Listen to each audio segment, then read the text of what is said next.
कि सर्दी की शिद्दत होती है, एक तो सियासी पारा हमारा बहुत हाई हो जाता है, दूसरा होता ये है कि सर्दी की शिद्दत जैसे बढ़ती है वैसे ही बच्चों को भी बहुत ज़्यादा मौजें करने का मौका मिल जाता है। महक, वो ये जो शायर है ना, मैं इनका नाम ज़रूर पूछूंगा जिन्होंने ये 4 लाइनें कही हैं, जिनको एहसन इकबाल ने कोट किया, बहुत मशहूर शायर होंगे।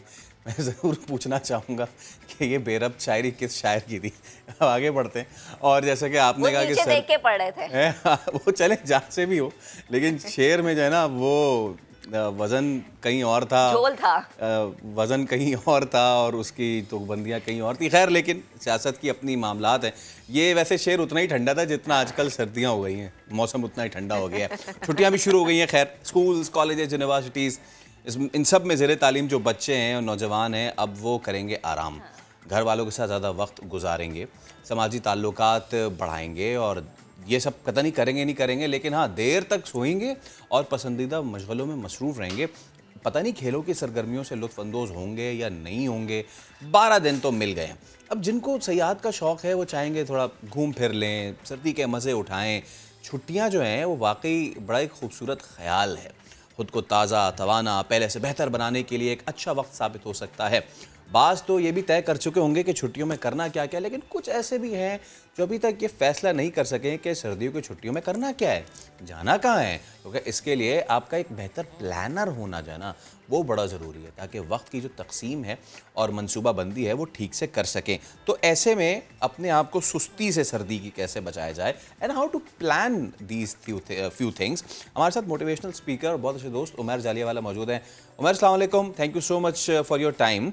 मुझे सबसे पहले तो ये बताएं कि हाँ, मुझे सबसे पहले बताएं, आपने प्लान किया है, ऑल्दो कि आपकी विंटर वेकेशंस नहीं होंगी, but still have you planned to go somewhere, because आप जाते रहते हैं आगे पीछे मोटिवेट करने। बिल्कुल, मैं अपनी छुट्टियां आपको विंटर तो नहीं बता सकता, अब मैं विंटर वाले ब्रैकेट से तो बाहर आ गया हूँ, लेकिन ये मैंने अपने उस्ताद से सीखा कि साल के शुरू में अपनी छुट्टियां लगा दें। जो बड़े बड़े करने वाले काम हैं, जो ओकेजन्स हैं आपकी फैमिली में, वो साल के शुरू में लगा दें ताकि आप फिर उसके तहत अपना पूरा साल प्लान कर सके। Winter vacations are a brilliant time.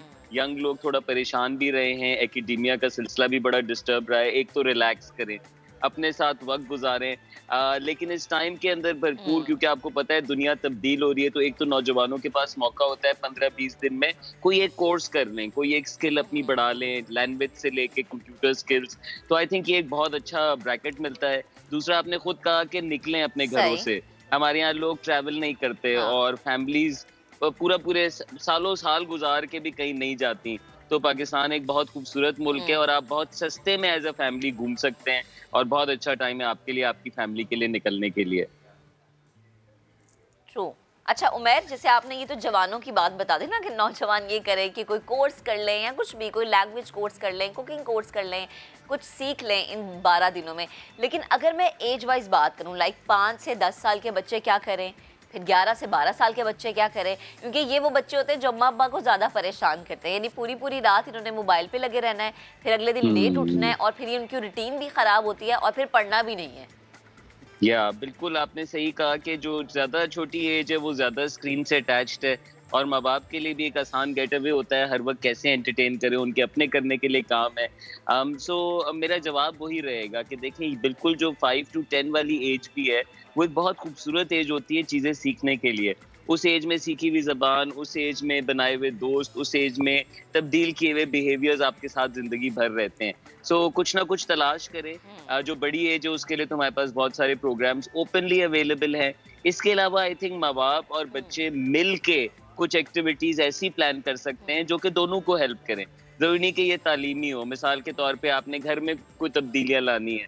मिसाल के तौर पे आप एज़ अ फैमिली कुछ सेटिंग्स चेंज करना चाह रहे हैं, कुछ नई चीज़ें लाना चाह रहे हैं, तो बहुत अच्छा मौका होता है, छुट्टियों में सारे साथ होते हैं और ऐसी एक्टिविटीज़ से माँ बाप और बच्चों के बीच में जो फासला है वो भी ख़त्म होता है और दोनों बिजी रहते हैं। देखें, की है माँ बाप भी जो स्क्रीन से करते हैं वो ये कि बच्चा मसरूफ़ रहे।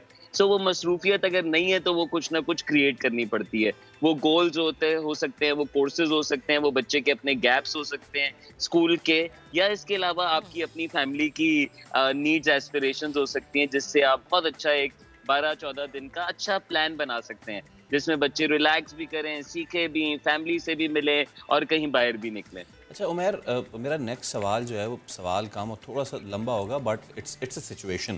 देखिए बच्चों की वेकेशंस आती हैं, बट पेरेंट्स ऑब्वियसली अगर एक काम कर रहे हैं उनमें से हस्बैंड, तो जाहिर सी बात है वो वर्किंग है, दोनों काम करें तो दोनों पेरेंट्स वर्किंग है। नाउ द सिचुएशन इज़ कि उनकी तो नहीं होती। अब उनकी नहीं होती तो वो इन वेकेशंस में क्या करते हैं, ज़्यादातर माँ बाप कहते हैं चलो जी घर में मोबाइल टीवी शीवी देख लो। ज़्यादातर होता है कि अगर कोई जिस तरह समर कैंप होता है उस तरह कोई विंटर कैंप हो जाए और बच्चों को वहाँ पे हमने भेज दिया एंड दे आर लर्निंग। जी। आपको नहीं लगता कि ये जो ये वाली चीज़ है कैंप्स में भेज दिया और ये सारी चीज़ें, it's an extended form of schooling? Like अभी वो स्कूल से जान छुड़ा के आया है, उस रूटीन से, उस पैक्ड रूटीन से जान छुड़ा के आया है। 12 दिन उसने अपने जो है वो कुछ रिलैक्स करने हैं। We are again sending him और हर टू अ कैंप। इस जो आउट ऑफ बैलेंस चीज़ें होती हैं उनको किस तरीके से देखा जाए फॉर वर्किंग पेरेंट्स? देखें, एक तो ये दो आपके सवाल हैं। एक तो ये कि आपने कहा कि वर्किंग पेरेंट्स की छुट्टी नहीं होती, तो मैं आपको ये बताना चाहूँगा वर्किंग पेरेंट्स छुट्टी लेते नहीं हैं, अपनी छुट्टियाँ प्लान नहीं करते। अक्सर लोग पाकिस्तान में जो काम करते हैं उनकी लीव्स खाली जाती हैं, कोशिश करते हैं कि उसके बदले कैश मिल जाए, कोई और बेनिफिट मिल जाए। सो ये एक माइंडसेट इशू है और ये चेंज होने की ज़रूरत है। जो आपने दूसरी बात की कि ये स्कूल को मज़ीद बढ़ाना है, एक्सपैंड करना है, नहीं। पाकिस्तानी स्कूल्स तालीमी निज़ाम फंसा हुआ है ग्रेड्स के ऊपर।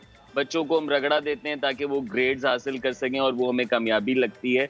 जब ऐसे कैंप्स में आप अपने बच्चों को भेजते हैं, कॉन्फ्रेंसेस में भेजते हैं, तो उसमें माहौल और मुकाबला जो है वो पढ़ाई का नहीं होता, ग्रेड का नहीं होता, बल्कि अपनी शख्सियत पे काम करने का होता है, वो चीज़ें आज़माने का होता है, नए आइडियाज़ सुनने का होता है, एक दूसरे के साथ काम करने का होता है। और ये चीज़ें स्कूल में माज़रत के साथ बहुत कम होती हैं। हम सब जानते हैं कि स्कूल्स एक बहुत ही टाइट रेस में लगे हुए हैं, उनके पास इतना वक्त नहीं होता कि वो अपना करिकुलम ख़त्म करा सके।